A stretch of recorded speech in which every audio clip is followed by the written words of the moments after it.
오늘의 말씀은 데살로니가전서 4장 13절부터 18절까지의 말씀입니다.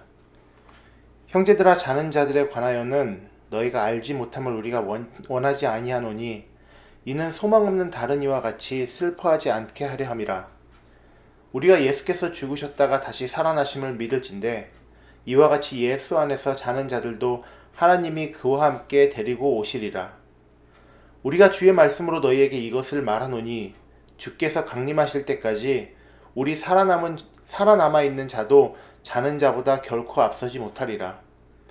주께서 호령과 천사장의 소리와 하나님의 나팔 소리로 친히 하늘로부터 강림하시리니 그리스도 안에서 죽은 자들이 먼저 일어나고 그 후에 우리 살아남은 자들도 그들과 함께 구름 속으로 끌어올려 공중에서 주를 영접하게 하시리니 그리하여 우리가 항상 주와 함께 있으리라. 그러므로 이러한 말로 서로 위로하라. 이 땅을 살아가면서 힘들고 어려운 일들이 너무나도 많습니다. 재정의 문제나 육신의 건강, 사람들과의 관계 등 수많은 근심, 걱정거리들이 있습니다. 예수 그리스도를 믿고 따르면 좋은 일만 있을 것 같은 기대를 가지게 되지만 쉽지 않습니다.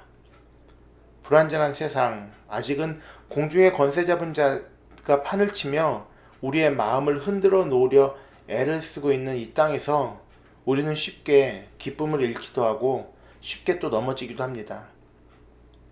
그럼에도 우리가 다시 힘을 내고 일어설 수 있는 것은 예수 그리스도 이름으로 선포하며 믿음으로 나아갈 때 분명히 주님께서는 회복시켜 주신다는 것입니다. 그리고 더 나아가서 결국은 이 땅에서의 삶이 끝이 아니라는 것입니다. 짧은 나그네와 같은 이 땅에서의 삶, 그 이후에는 하나님과 함께 저 천국에서 영원히 살아갈 소망이 우리 믿는 자들에게 있기에 우리는 지금 이 어려운 순간을 예수 그리스도 이름으로 버텨낼 수 있습니다. 아니, 단지 버텨내는 것 뿐만 아니라 하나님께서는 우리 주님의 자녀들이 이 땅에서 천국 백성으로 살아가기 원하십니다. 언제나 천국을 소망하며 믿고 기쁨으로 살아갈 때에 하나님께서는 은혜를 내려주시고 이 땅에서 천국의 기쁨을 미리 맛보게 하시며 하나님 계신 곳으로 인도하실 것입니다.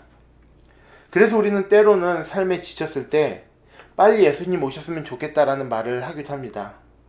어서 힘든 이 세상을 정리해 주시고 우리를 하나님 나라로 데리고 가시기를 기대하기도 합니다.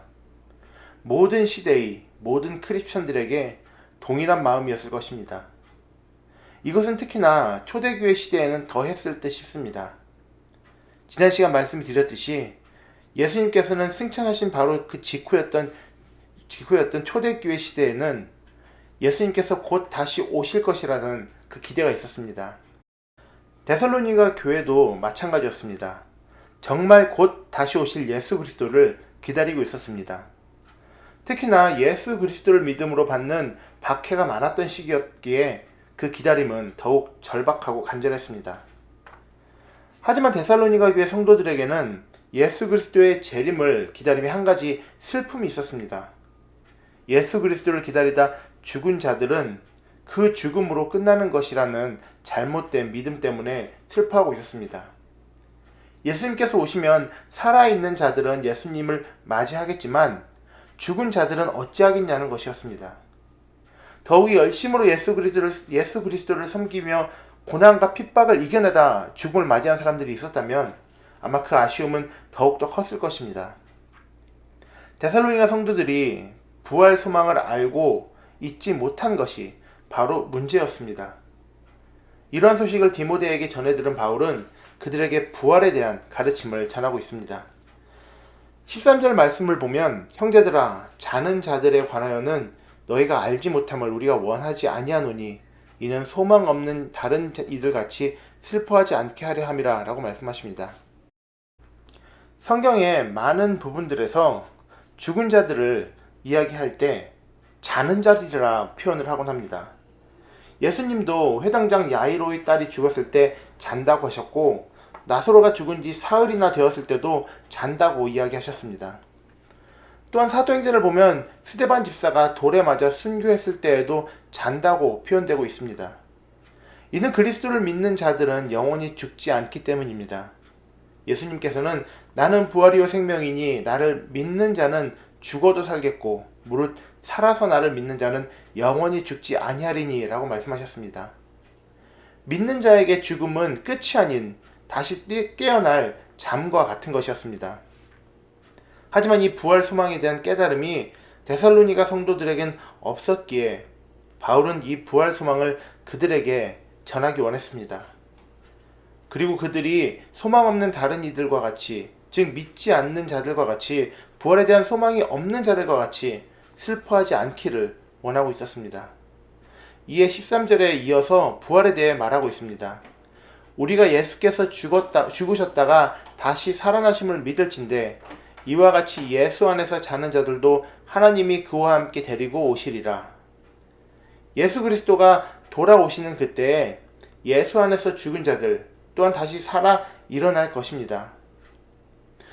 그리고 17절 말씀에서 잠들었던 자들이나 살아있던 자들이나 다 함께 예수 그리스도를 영접하며 모두가 항상 주와 함께 있을 것이라고 말씀하십니다. 2000년 전에 초대교회 시대나 지금이나 똑같은 것은 예수 그리스도가 곧 오신다는 사실입니다. 믿는 성도들이라면 그 날을 기다리지 않으시는 분들은 안 계실 것입니다. 지금 이 땅에서 겪는 모든 고통과 슬픔이 사라지고 지금껏 경험해보지 못한 기쁨과 즐거움이 주어질 그 순간이 올 것입니다. 그렇기에 예수 그리스도 재림의 소망을 놓쳐서는 안 됩니다. 이 소망이 있기에 지금 당장의 모든 어려움들을 우리는 이겨낼 수 있습니다. 동시에 부활 소망을 단단히 붙잡아야 합니다. 이 땅에서 주어진 우리의 삶 가운데 우리는 예수님 오시는 모습을 못 볼 수도 있습니다. 하지만 예수 그리스도가 다시 오시는 그날 잠들었던 우리는 깨어날 것입니다. 예수 그리스도 안에서 나 자신뿐만 아니라 우리 가족, 이웃, 친구들도 마찬가지입니다. 이 믿음으로 우리는 죽음에 대한 슬픔 또한 이겨내고 새로운 기다림을 품을 수 있습니다. 세상 그 무엇도 줄 수 없는 큰 위로가 바로 이 믿음입니다. 믿는 우리들에게는 당연한 권면이겠지만 결국 우리는 천국을 소망하며 살아야 합니다. 우주적인 종말이든 개인적인 종말이든 예수 그리스도 안에 있을 때 결국 우리가 갈 그곳, 산자와 잠들었던 자 모두가 함께할 그곳을 소망하며 살아가야 합니다. 그 큰 설레임의 기다림 앞에서 그 어떤 어려움과 슬픔이 우리를 지금 흔들 수 있겠습니까? 천국 소망으로 말미암아 우리는 이 땅에서 기쁠 수밖에 없습니다. 이곳에서 먼저 천국의 기쁨을 맛보며 천국 백성으로 살아갈 수 있을 것입니다. 오늘도 예수 안에서 그 기쁨의 소망 놓치지 않는 모든 성도님들 되시기를 주님의 이름으로 기도합니다.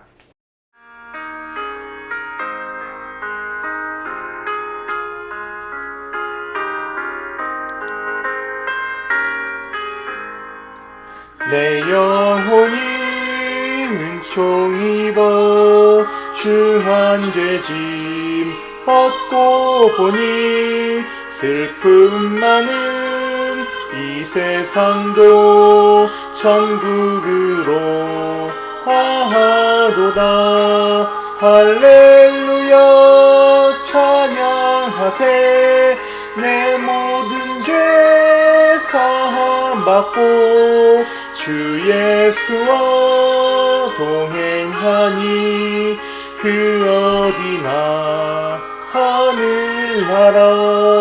주의 얼굴 뵙기 전에 멀리 뵈던 하늘나라 내 마음속에 이루어지니 날로 날로 가깝도다.